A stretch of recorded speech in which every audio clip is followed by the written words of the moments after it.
Today's Chanakya exit poll ಹೊರಬಿದ್ದಿದೆ. ನಿನ್ನೆ ಬಂದಿರಲಿಲ್ಲ ಇದು, ಇವತ್ತು ಇದು ಹೊರಬಿದ್ದಿದೆ.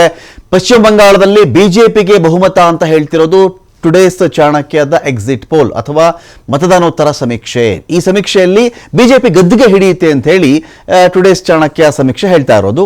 ಎಷ್ಟು ಕ್ಷೇತ್ರಗಳಲ್ಲಿ ಗೆಲ್ಲುತ್ತೆ ಅಂತ ಚಾನ್ಸಸ್ ಇದೆ ಅಂತ ನೋಡಿದ್ರೆ 192 ಕ್ಷೇತ್ರಗಳಲ್ಲಿ ಬಿಜೆಪಿ ಗೆಲ್ಲಬಹುದು ಅಂತ ಹೇಳಿ ಈ ಒಂದು ಸಮೀಕ್ಷೆ ಹೇಳ್ತಾ ಇದೆ.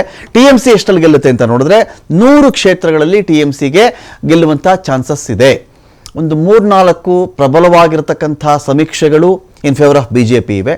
ಒಂದು 2-3 ಸಮೀಕ್ಷೆಗಳು ಲೆಕ್ಕ ಹಾಕೊಂಡಾಗ ಅವೆಲ್ಲವೂ ಕೂಡ ಟಿಎಂಸಿ ಪರವಾಗಿವೆ ಇಲ್ಲಿ ಇದೇ ರಾಜ್ಯಕ್ಕೆ ಅಂತ ಬಂದಾಗ. ಉಳಿದಂಥ ಸಮೀಕ್ಷೆಗಳು ಕೆಲವೊಮ್ಮೆ ಅತಂತ್ರ ಅಂತ ಹೇಳ್ತಾ ಇವೆ, ಕೆಲವೊಮ್ಮೆ ನೆಕ್ ಟು ನೆಕ್ ಫೈಟ್ ಅಂತ ಕೂಡ ಕೆಲವು ಸಮೀಕ್ಷೆಗೆ ಹೇಳ್ತಾ ಇದೆ. ಈಗ ಟುಡೇಸ್ ಚಾಣಕ್ಯ ಹೇಳ್ತಿರೋದು ಬಹುಮತದೊಂದಿಗೆ ಬಿಜೆಪಿ ಅಧಿಕಾರಕ್ಕೆ ಬರುತ್ತೆ. ಇಲ್ಲಿ ಕಾಂಗ್ರೆಸ್ ಎಷ್ಟಲ್ಲಿ ಗೆಲ್ಲುತ್ತಪ್ಪ ಅಂತ ಹೇಳಿದ್ರೆ 2 ಕ್ಷೇತ್ರಗಳಲ್ಲಿ ಕಾಂಗ್ರೆಸ್ ಗೆಲ್ಲಬಹುದು ಅಂತ ಒಂದು ಮಾಹಿತಿ ಇಲ್ಲಿ ಆಚೆ ಬರ್ತಾ ಇರೋದು ಮತದಾನೋತ್ತರ ಸಮೀಕ್ಷೆ ಪ್ರಕಾರ ಹೋದಾಗ. ವೆಸ್ಟ್ ಬೆಂಗಾಲ್ ವಿಚಾರದಲ್ಲಿ ದೀದಿ ಆಗಲಿ ಅಥವಾ ಮೋದಿ ಆಗಲಿ ಬಹಳ ಸೀರಿಯಸ್ ಆಗಿದ್ದಾರೆ.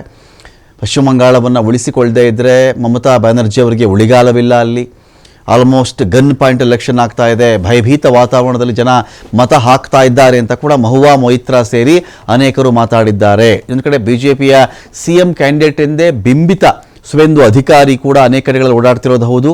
ಇದರ ಮಧ್ಯೆ ಸಮೀಕ್ಷೆಗಳು ಹೊರಬಿದ್ದಿದೆ. ಟುಡೇಸ್ ಚಾಣಕ್ಯ ಹೇಳ್ತಿರೋದು ಇದರಲ್ಲಿ ಟಿಎಂಸಿ 100 ಕ್ಷೇತ್ರ ಗೆಲ್ಲುವಂಥ ಚಾನ್ಸಸ್ ಇದ್ದರೆ ಇದೇ ಬಿಜೆಪಿ 192 ಕ್ಷೇತ್ರಗಳಲ್ಲಿ ಗೆಲ್ಲುವ ಮೂಲಕ ಅಂತ ಒಂದು ಚಾನ್ಸಸ್ ಇದೆ. ಅಲ್ಲಿ ಬಿಜೆಪಿ ಅಧಿಕಾರ ಹಿಡಿಯಬಹುದು ಅಂತೇಳಿ ಈ ಸಮೀಕ್ಷೆ ಹೇಳ್ತಾ ಇರೋದು.